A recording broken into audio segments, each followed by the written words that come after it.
आज आपण खायला एकदम कुरकुरीत, बनवायला एकदम सोप्या आणि 8 दिवस टिकणाऱ्या कोबीच्या वड्या बनवतोय.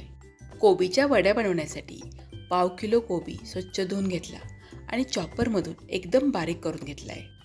चॉपरमधून बारीक करायचा नसेल तर जाड किसणीने किसून घेतला तरी चालेल. तर मिक्सरच्या भांड्यामध्ये 7 ते 8 लसूण पाकळ्या, 1.5 इंच आलं, 4 हिरवी मिरची, 1 चमचा जिरं आणि अर्धा चमचा ओवा घेतला आणि पाणी न घालता याची एकदम मिक्सरमधून जाडसर पेस्ट बनवून घेतली. आता वड्यांसाठी जो मसाला लागतो तो तयार केला आहे. आता त्यासाठी लागणारं पीठ घेऊ. एका प्लेटमध्ये 1 वाटी ज्वारीचं पीठ, अर्धी वाटी बेसन आणि पाव वाटी तांदळाचं पीठ घेतलं आहे. आता ही तिन्ही पीठं एकत्र मिसळून घ्यायची आहेत. आता ही पीठं डायरेक्ट आपण कोबीमध्ये पण घालू शकतो, पण मग काय होतं की कोबीमध्ये आपल्याला जसं लागेल तसंच पीठ घालावं लागतं. त्याचं काही असं प्रमाण नसतं. आणि आपण कोबीमध्ये सुरुवातीला ज्वारीचं फक्त 1 वाटी पीठ घातलं तर कदाचित तेवढंच पीठ आपल्या कोबीच्या वड्या बनवण्यासाठी पुरेसं होतं. आणि मग तांदळाचं आणि बेसनचं पीठ आपण घालू शकत नाही किंवा समजा घातलं तर पीठ जास्त आणि कोबी कमी होईल आणि वडीला कोबीची चव राहणार नाही. आणि समजा जर आपण तांदळाचं आणि बेसनचं पीठ घातलंच नाही तर वडी कुरकुरीत आणि खुसखुशीत होणार नाही. एका मोठ्या खोलगट भांड्यामध्ये बारीक केलेला कोबी घातला आणि त्यामध्ये 1 वाटी बारीक चिरलेली कोथिंबीर घातली. त्याबरोबरच आपण जे वाटण बनवून घेतलं होतं हिरवी मिरची, आलं लसूणाचं, ते वाटण घातलं.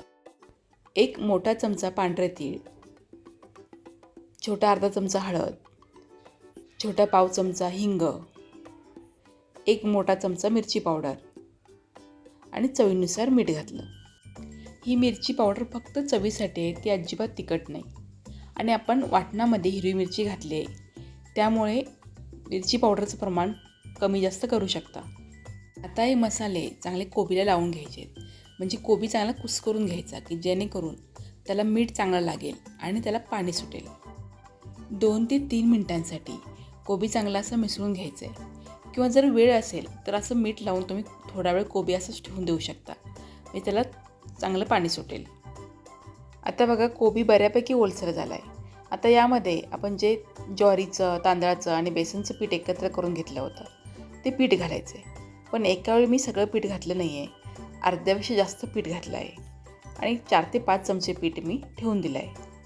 आता हे पीठ मी कोबीमध्ये मिसळून घेणार आहे. आणि जर मला वाटलं की हे थोडं पातळ आहे तर मी ते बाकीचं पीठ यामध्ये मिसळणार आहे. आता हे पीठ मिसळताना यामध्ये अजिबात पाणी घालायचं नाही. कोबीला जे पाणी सुटलेलं आहे त्या पाण्यामध्येच हे पीठ मिसळून घ्यायचं आहे. आता यामध्ये मी अजून 2 चमचे पीठ घातलं आणि चांगला याचा गोळा तयार करून घेतला आहे. पीठ चांगलं एकजीव आणि मऊ व्हावं म्हणून मी सगळ्यात शेवटी एक थोडंसं पाणी म्हणजे 1 ते 2 चमचे पाणी पिठावर घेऊन पीठ चांगलं मळून घेतलं आहे. मी तिन्ही पिठं मिळून 1.25 वाटी पीठ घेतलं होतं. त्यापैकी हे 2 ते 3 चमचे पीठ शिल्लक राहिलं आहे. आता हाताला पीठ चिकटू नये म्हणून हाताला थोडंसं तेल लावून घ्यायचं आणि ह्या पिठाचे लांबट असे रोल बनवून घ्यायचे. हे एवढ्या पिठाचे एका आकाराचे 3 रोल तयार करून घेतले आहेत.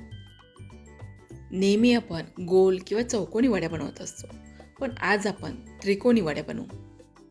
त्यासाठी मी रोलला दोन्ही बाजूंनी थोडं सपाट आणि मध्ये थोडासा उंचवटा करून घेतला आहे. तिन्ही बाजूनेही मी असंच बनवून घेतलं आहे. त्रिकोणी रोल तयार झाला आहे. यावर थोडेसे पांढरे तीळ लावून घेऊ म्हणजे वड्या दिसायलाही छान दिसतील आणि चवीलाही चांगल्या लागतील. आता तयार झालेले हे रोल चाळणीमध्ये काढून घेतले. चाळणीला सुरुवातीला मी थोडंसं तेल लावून घेतलं आहे.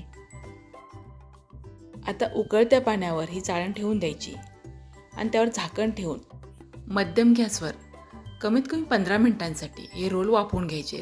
आता 15 मिनिटांनंतर बघा कोबीचे रोल तयार झाले आहेत. आता थोडा वेळ थंड होऊ देऊ.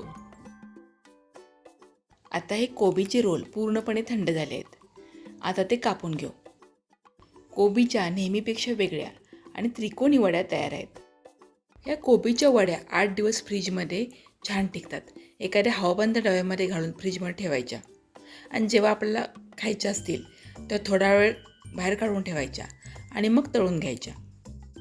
आता इथे मी 2 रोल फ्रीजमध्ये ठेवून देणार आहे आणि फक्त एकच रोल आता तळून घेणार आहे. हे वड्या तळण्यासाठी तेल चांगलं तापलेलं हवं आणि मध्यम गॅसवर या वड्या तळून घ्यायच्या आहेत. वड्यांना थोडासा तपकीर रंग येईपर्यंत ह्या वड्यात आलटून पलटून घेऊन तळून घ्यायच्या आहेत. कोबीच्या वड्या मंद ते मध्यम गॅसवर तळायच्या, म्हणजे त्या आतपर्यंत चांगल्या भाजल्या जातात. आता मुलांना उन्हाळ्यात सुट्ट्या लागतील तेव्हा त्यांना सतत काहीतरी खायला हवं असतं.